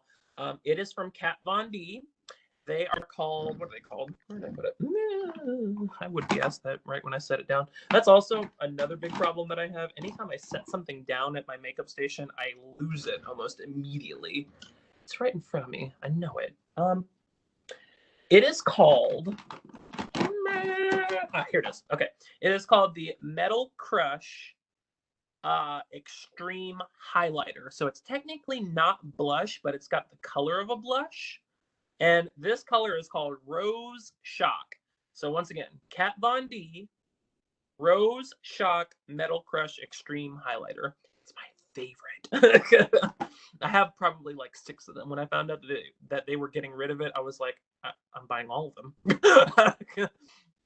So again, you just take this highlighter, the loose highlighter that we were using, and it literally turns your skin almost into like a glazed donut. And that's the look that we're going for.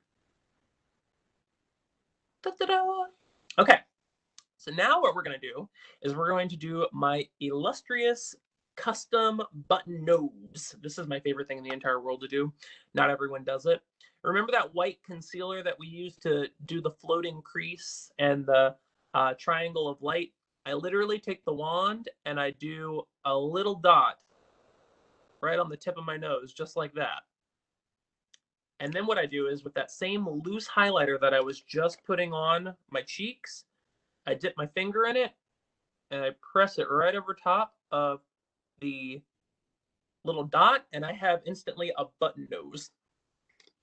It's my favorite little signature thing that I do. You dust off the excess, and voila, a little button nose. Ding, ding, ding, ding.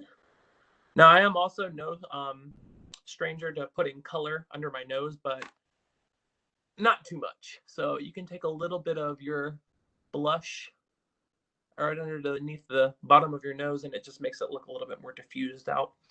All right. Now we are going to cut my cheeks. Now what that means is not as literal as what it sounds. Cutting your cheeks essentially means when you do a more forceful makeup like how I have right here, what happens is this area right here doesn't look nearly as clean as the rest of the lines on my face. So you just want to make sure that that matches, and that way you have a little bit more consistency versus inconsistency going on with the makeup. So I take the same liquid foundation that I started off with at the very, very, very, very beginning, and I take a little flat brush just like this. And I take this liquid foundation and I do a clean line right underneath of my blush, and then I pull it down. What that does is it creates more of an indentation into my skin. It makes it look like my cheeks are really popping, almost like creating a frame for my blush. You can see the difference that it makes. It almost like creates more of an indentation into the face. Now, again, we're going to do the same thing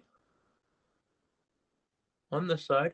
And I like to use the corner of my mouth as reference. So like where the corner of my mouth is and where the corner of my mouth is on this side, I just pretty much extend it. You don't want to connect them because then you'll look like a puppet. But that's just your point of reference. It's how essentially you make your face look nearly as symmetrical as what it normally would. I go right around the sides because again, I don't want them to connect like from corner to corner because then you'll look like a marionette doll. But that's how you cut a cheek. And it really does make a huge difference in the way that your contouring will look, especially when there's a stage light hitting you directly in the face. And again, what you do to your liquid, you have to set. So that same translucent powder with the powder puff that I used at the very beginning for my makeup, I'm taking this and I'm pressing it right into it.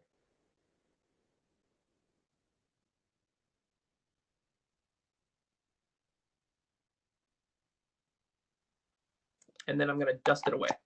And that will reinforce that liquid, give me a little bit of extra coverage. Before you know it, cut cheeks. All right. Now what we're going to do is we are going to finish off the eyes and the eyebrows, and then we're going to move on to the lips. Now, this is just extra steps that I do personally because I like doing it for the type of like dramatic eye that I do. Same black liner that I use to trace my eyebrows and my eyeliner out with, I'll get right down underneath of the green, and I will do a line and connect it to the black, and that will just make it look like my eyes pop even more. So again, right here, connect it to the green, connect it to the black, boom. Instant gratification that just makes your eyes pop a little bit more. You don't really have to do anything further than that because when I put on my eyelashes, you're not going to see it anyway. Now, what I like to do for my brows is also a little interesting. It's a little unorthodox in comparison to like, normal makeup routines, but that same liquid foundation that I just used to cut my cheek with and that we use for my complexion, I take the smallest little dab of it. I'm talking like the teeniest, a little dab will do you. I take a small eyeshadow brush and I press that right into the front of my eyebrows. Follow me? What this is going to do is it's going to fade my eyebrows into my skin tone, make it look almost like my brows are growing into the skin versus looking like they abruptly stop right at the front of my front of my eyeshadow, pardon me. So again, you just take this guy, you press it right into it, and then you blend it right into the edge by tapping. These tapping motions blend. So you can see how that just kind of allows it to look like it grows right into the skin.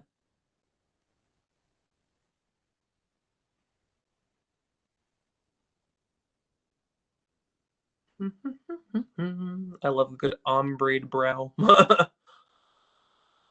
right.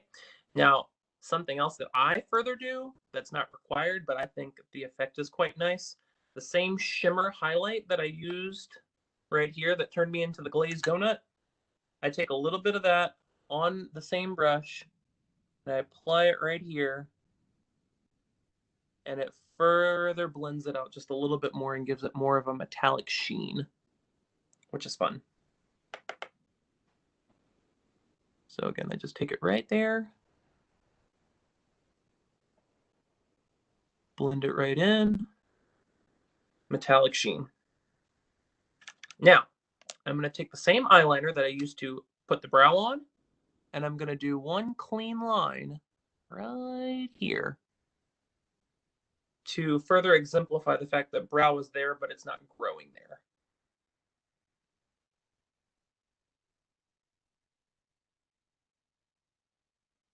So it creates the illusion that the brow is there, but it grows right into the skin. And then some people like to get a little fancy. They like to draw a little hair. So, if we want to do that, you can draw little hairs right there. Create more of like a detailed brow, but it's not really required. It's totally up to you. That's just a matter of preference at that point. I'm going to take a cream eyeliner that's like a pencil, and I'm going to line the inside of my eyes. So let me go ahead and grab that real quick.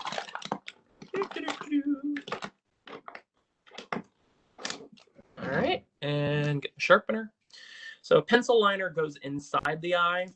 Liquid liners go outside of the eye. Do not ever put a liquid eyeliner on the inside of your eye. It is a recipe for pain and disaster. It's also not safe. So I have in my hand just a little pencil eyeliner. I'm going to pull down on my eye and line the inner rim of my waterline just to take away the redness that my eyes have on the waterline. It further just makes them look a little bit more black. Makes the eyes, the white of the eyes look a little bit brighter. Now, this is something for most of my guys and girls that like eyeliner. This is a trick that I can teach you. If you have a hard time creating a straight line with eyeliner when you do like a normal eyeliner look, this tip is really great. This is called tight lining. If I pull up on my eyelid, you see the skin that's underneath of my lashes right there? What you can do is you can take your eyeliner and you don't even have to like pull up on your eye. You can literally just run it right onto the inside rim and line from corner to corner. What that does is it fills in the gaps in between your lashes and makes your lashes look fuller. So if you can't draw a straight line, try it like that, and it's almost like instant built-in eyeliner.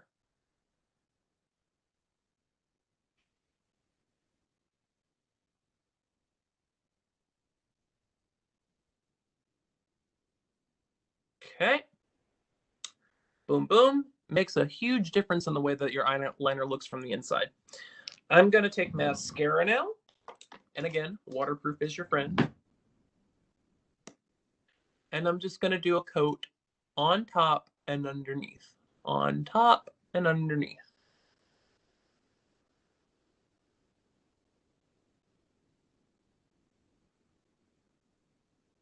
Any questions so far? Feel free to ask, because we're hitting the home stretch. No questions, but Lauren's loving your technique. She's getting a yas for some of the things that you've been doing. We did unfortunately lose our father-daughter folks. They must not have been able to stay, but she did say thank you. Your technique is amazing. Oh, And Lauren thank wants to you. know what your favorite mascara is. Honestly, I'm going to tell you this. The mascara has no specifics for being a favorite. It's all in how the brush is. So if you like a big full lash, you get a thick mascara brush. And if you like a very sparse mascara that just kind of like separates your eyelashes but makes them look coated, get a very thin lash mascara. But I like them big, thick, and full. And the one that I'm using is from Lancome. It's called Monsieur Big, which is French for Mr. Big. And it just gets your lashes big and full, and they almost look like falsies when you wear them. I just went ahead and did a little detail work with my eyeliner just on the outsides because, you know, that's, again, just my preference. I get a little hypercritical with the things that I do for my makeup. Now we're going to do lips. Now, I love lips. Lips are another one of my favorites. I have a makeup wipe. I'm going to wipe off all the foundation that got on my real lips. You'd be surprised at how much color I have on my lips that you just can't see because the foundation is covering it up.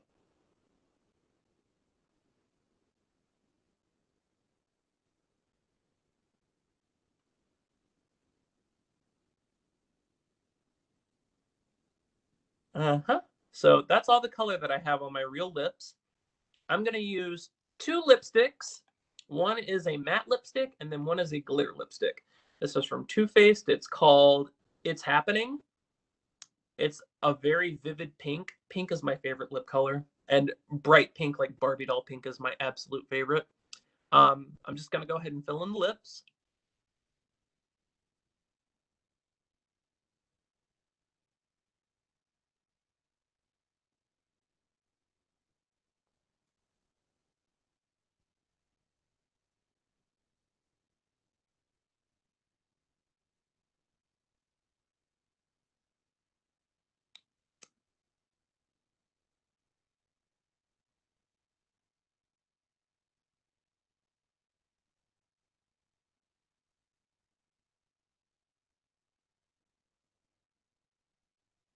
So I fill in my real lips, and then I'm going to overdraw. Overdrawing just means going right outside of the lip line to make them look fuller. Oh, taking it right down.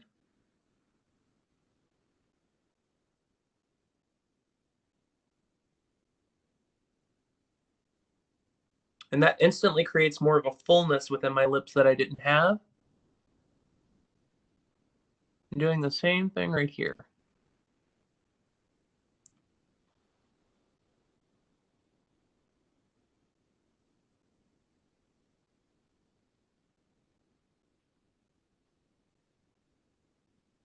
Okay, we have a question. Do you determine what color wig you wear based on your makeup or your outfit? It's I always tell people wigs in the drag business are almost like accessories. It's no different than a pair of earrings. So it really just is a matter of what your taste is. Um, I personally think that I'm super tacky, so I love putting like color on top of color on top of color. There's I don't normally wear natural hair colors because I just think like why blend in when you can stand out?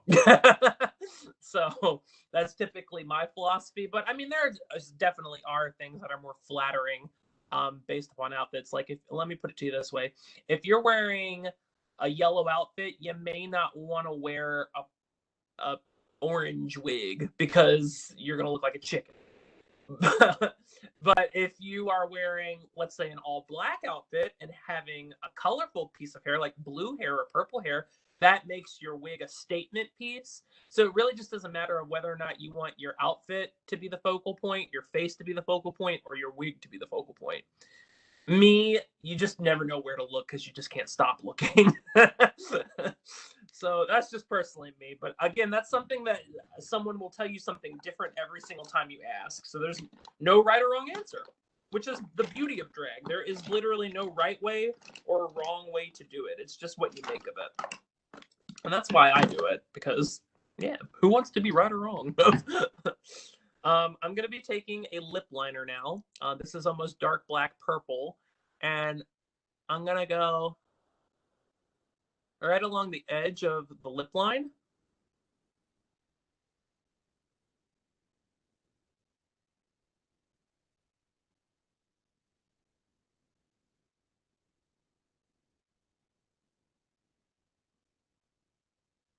So line them just like that. And then what I'm going to do is I'm going to revisit the lip color that I just used. Actually, I might take a little bit more of a brighter pink. Yeah, we'll do a brighter pink. So same concept. But just take it right around the edge of that lip line and kind of like blend them in together. So that way it's just not a harsh line. This is giving me very like watermelon vibes. That's what I'm saying. Like, yeah, my eyes are the seeds, and then this is the skin, and this is the fruit. Totally unintentional. But I love it. Okay? So we diffuse out the lines, and then this is probably another one of my favorite products in the entire world. It's from this brand called Lime Crime. They're called Diamond Crusher Lip Toppers. It essentially is liquefied glitter that you can put over top of any lipstick, and your lips look instantly glittery.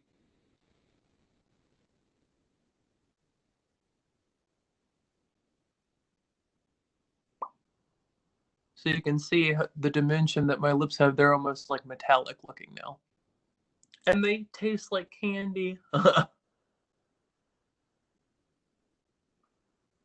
This is essentially a drag queen's best friend because it makes it look like I'm wearing lip gloss, but I'm not wearing lip gloss because every drag queen will tell you the exact same thing. Lip gloss is a recipe for disaster for drag. It's horrible. It's almost like taboo. All right.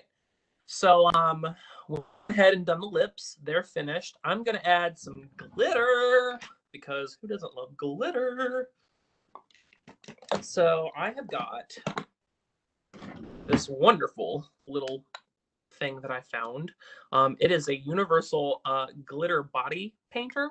So there's glitter that's built into this, and all you do is you squeeze the little tube, and the brush on it allows you to paint glitter onto the side of your face. So I take a little bit right here. You can kind of see it if I get close. I tap it into place.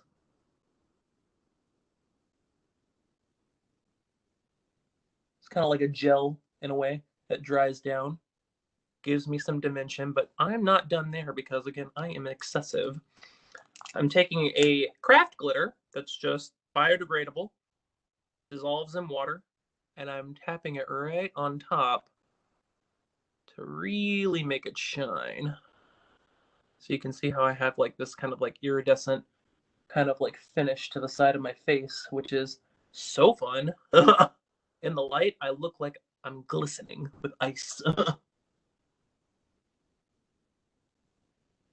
So tap it all into place. It will solidify. You have a nice kind of like glowy atmosphere with your cheeks. So when I turn to the side, it's like metallic, which is fun. And then we're going to do the very last part of the makeup, guys. We are in the final step, which is honestly the statement maker for my makeup, because typically 9 times out of 10, whenever I do my makeup, this is the part that I get asked about the most because it's very unique to my style. I am going to be putting on some lashes now. We have a question of what's the brand of the glitter that you used? It's honestly, there is no brand. I get it from Michaels. It's just literally craft glitter that you can find in the craft section. And because of the like gel base that I put on, You can attach it to your face. Another big thing that a lot of drag queens will do, they will take, believe it or not, hair gel, like clear hair gel, and just take a little bit right on the top of their cheek, and it works like an adhesive and then just dries down for the glitter, and it's easy to remove. But I always recommend biodegradable glitter because you got to be good to the environment. You don't want that stuff getting into the ocean and harming the animals. Queen with a cause. So we're going to do lashes now. So lashes, they're very, very particular. I have my own business where I make my own eyelashes. 9 times out of 10, you will see a drag queen wear eyelashes. They just kind of complement the look. My eyelashes are the main event. So what I mean by that is that I don't have normal eyelashes. I make my eyelashes out of paper. So what I do is I take thin strips of paper, cut them into various triangles, and then construct them into a lash band. And then when I put them on, this is what happens. So it gets really big. So the same glue that I use to cover my eyebrows with, the Prozaid, the cream base, I use that to glue on my eyelashes. It's industrial strength, it's safe for the skin, and essentially I could get caught in a windstorm and my eyelashes are not going to go anywhere. So I'm going to take a little bit of that Prozaid and I'm going to take a little makeup brush and just put it right on the tip of that eyelash. You can see where it's white, and then I'm just going to pop it on once it starts to dry. So we got a couple seconds before we do that. So if you guys have questions, go ahead.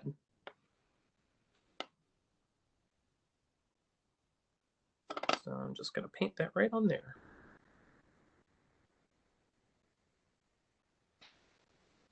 Now, for the bottom half of my eyes, I also have a little bit of an extra thing that I do. I think I have them right in front of me somewhere. Yes, there. I take little individual pieces of the cardboard. You can kind of see them in there. And I just cut them into tiny strips and I use them as bottom lashes. So it's almost like doing the same thing. I always 9 times out of 10 do spikier lashes because I just think that they make more of an impact. So you're going to see what that looks like right now. So the bottom lashes, I just dip right in. And I take them and I press them right underneath, just like that. The white that you see right there, that's going to dry completely clear, so you won't have to see that in just a few minutes. So I take these little individual pieces and put them right where my eyeliner is. And it kind of creates like a piecey bottom lash. Very 70s, if Studio 54 is an interest of anyone. Spidery lashes. And they're very comfortable. They're very lightweight. I always get asked all the time, are these things heavy? And I'm going to tell you, no. I mean, it feels literally to me a little bit more comfortable than wearing normal lash because normal lashes can sometimes feel like they're constricting your eyes. These are just kind of sitting on your skin. So, yeah, I kind of like them a little better. And the best part is that the paper is also biodegradable and made from recycled materials. So, again, queen with a cause. All right. So I put them on. They're even just like that.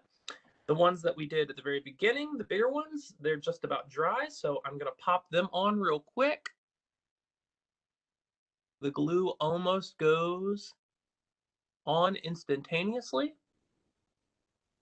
All right, we have a question.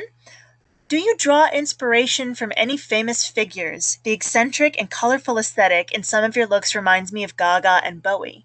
And Jim. Oh, absolutely. I mean, I could give you a shorter list of people who don't inspire me. um, I have so many inspirational people that I look up to. Bowie, Grace Jones, who else? Gaga.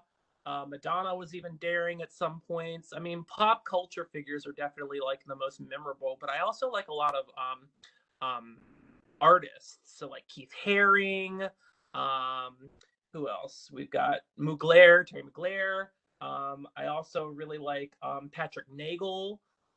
Tons of people that just were like pioneers within the arts that just made things that you normally wouldn't see with normal everyday pieces. And the color, honestly, it just comes from my vivid imagination. I mean, you know, right now it's Pride, and I always get told that I look like I like live with pride every day because of the way that I do my makeup, and it's true. I mean, like, I just can't do drag without being colorful, happy, and eccentric all the time. It's just more fun that way.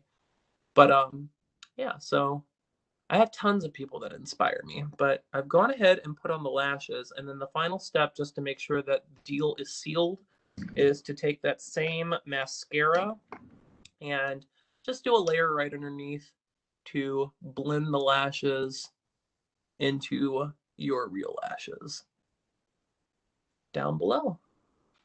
And you can finish off by doing a quick little layer of setting spray. It's important to douse your face in this when you do it. And yeah, that completes it. I can take off the headband. This is going to be the fun part. You're going to see where the makeup line is. And that will be the line for where we actually put the wig. So I'm going to put on the wig real quick and my little outfit. So the outfit of choice that I have chosen today is actually a jacket that I made myself. It was just a white jean jacket, and I tie-dyed it myself. So literally, it kind of reads Pride. I kind of look like a giant paint splatter, which is fun. So we'll put that on real quick. All right. And then we are going to jewel it up. There is absolutely nothing like big, sparkly, gaudy jewels when you are Sabrina Laurence. So we're going to put on some big, shiny, fantastic jewels. So that's really cool looking. And then we are going to put on the wig. I made the wig myself. Styling wigs is almost like just becoming a hairdresser. I did not go to school for it. Again, I learned everything off YouTube. So I'm going to go ahead and put the wig on and bring her over. All right. And I'm going to do this off camera so I can surprise you guys. Okay. All right. If you guys can see that. Fantastic. Now, normally what we do as drag queens is we put our wigs on with wig glue. I'm not going to do that right now because there's just no point to, but normally we'll take a little bit of glue right here and right here, and we'll literally glue it down to the side of our head so that way when we wear it, we don't have to worry about anything like, you know, falling off, sliding back. I wanted to do something that was a little like Marie Antoinette meets like colorful fantasy.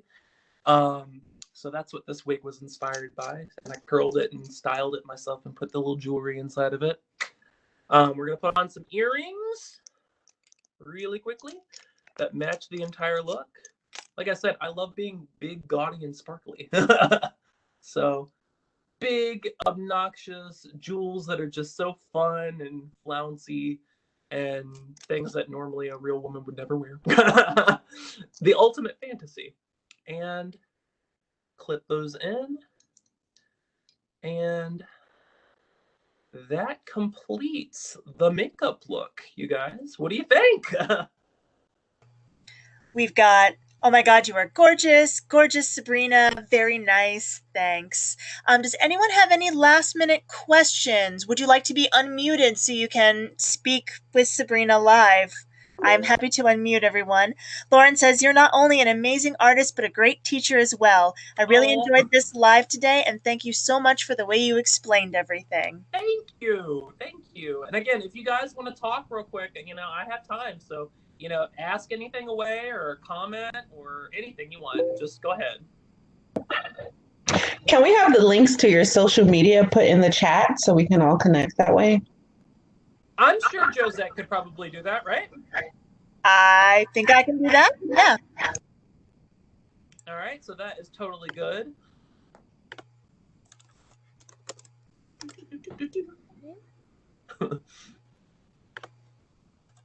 So you can find her on Facebook under her name, just Sabrina Laurence. If you look her up, make sure you're spelling the last name properly with Aurence. And then if you want to get me on Instagram, it's the same thing, but with an underscore in between Sabrina and Laurence. That's my username. That's the link to her Facebook page. We have a request for you to show the loose powder brand. Okay. So I can show you what I put it in, but I have to tell you what it is because the container that I put it in is not what you're going to see when you buy it. The powder that I use for the loose powder is a brand called Cody Airspun powder. It's $5 at Walmart or Walgreens. It comes in a little circular disc with an orange top on top of it. It smells like, I mean, I hate to say it, but it smells like my grandma. It's like very like florally smelling. So it's got kind of like a rose like scent to it. But it is by far the best setting powder that you could ever use in your entire life, whether you're doing regular makeup or even more like vivid makeup like this, for sure. Where is your show this evening? Okay. So it is actually in downtown Norfolk. Now I'm gonna go off screen real quick so I can make sure that I tell you guys exactly where it's at real quick. So just listen to me real quick, but I'll be right back. So my show is, pull it up. I get booked so many places it's hard to keep up. And then once you're done with that, we have a request for the concealer for you to show that as well. Sure thing. So my show tonight is at a place in downtown Norfolk, right off of Granby Street, called the Barrel Room. It is a brewery. I believe it is open to the public. I don't think you have to be 21 and up to come. It is family friendly, and it is bingo. So it's drag queen bingo. Oh, Yeah, I'll so probably be there, Sabrina. yay! Bingo in it too. So it's drag queen bingo. It starts at 8 p.m. and I believe that the cover charge covers your bingo card. So it's just like buying a bingo card to get in, which is fantastic. So I'm gonna come back on screen for you real quick so you can see me. Hello. Da da da da. And as for the concealer, the white concealer that I used is a brand called Urban Decay. You can buy it at Sephora. You can buy it at Ulta. And it is the color Pure White. And it literally is just a pure white concealer. Comes in a square tube, just like this. And Brenda says, thank you for the fascinating and fun tutorial. We had such a good time, except that now my daughter is making a long list for a trip to Sephora. She's inspired. Well, if you are in the local area, I do work at the Sephora at MacArthur Mall. If not, just make sure that you go to a Sephora and ask to speak with any advisor, and they can help you out with anything you need, for sure. And I don't think Ultas are open yet. I think they're just doing curbside, but most Sephoras are open to the public now. And we are maintaining all of our social distancing requirements due to the virus, and we're just making the most of a unpleasant situation, unfortunately. Brenda's is actually local. We have a request to show the glitter. Okay. So the loose glitter that I use, where to put it? Again, that is my... And the shadow palettes. Just show all of the things. Sure, absolutely. So I take these little jewelry containers and I fill them with glitter. They are from Michaels. I can tell you exactly where to get them. I don't know the brand, but it's literally in the craft glitter section. And I can tell you now, usually the ones that look white and have like a little bit of an iridescence, they make the most impact on skin tones. Because if you get like a solid colored glitter, like for instance, like I keep these glitter containers next to me. If you can see like these guys right here. This is hard to hold. Okay. These guys right here. So for instance, if you were to like pick like, I don't know, like a red glitter and try and put it on your cheek, it's going to look more like dirt or dust. Whereas like if you were to put something that had more of a white or silvery kind of look, it actually refracts more light. But usually any craft glitter can do. And if you need something to adhere it to, Again, I recommend clear hair gel. You can get like dollar store clear hair gel, put a little bit right on your cheek, and then tap that glitter right on top of it, and it will stay. And you will be getting all the compliments about your highlighter, and everyone's gonna want to know what it is. And the white base. So the white eyeshadow base is from a brand called iMagic. You cannot buy this locally in stores. You have to buy it online. I usually buy mine from Amazon. It's like iPhone, but iMagic. And it's just their cream colored discs. And this is in the color white. But in my opinion, it is the best white base that anyone could ever use. It literally does anything from face painting to eyeshadow base to painting the side of your house. It does everything. Any other questions or comments for Sabrina before we wrap up? We went double our time, but it's all good because you were very thorough. Pretty much everybody stayed. Shayla says, "Thank you. This was fire." Oh, thank you, Shayla. I appreciate that. Anything else for Sabrina before we finish up for today? Thank you so much. I had no fun, and problem. I'm It's glad great that I to could meet you. procrastinate on my homework for this.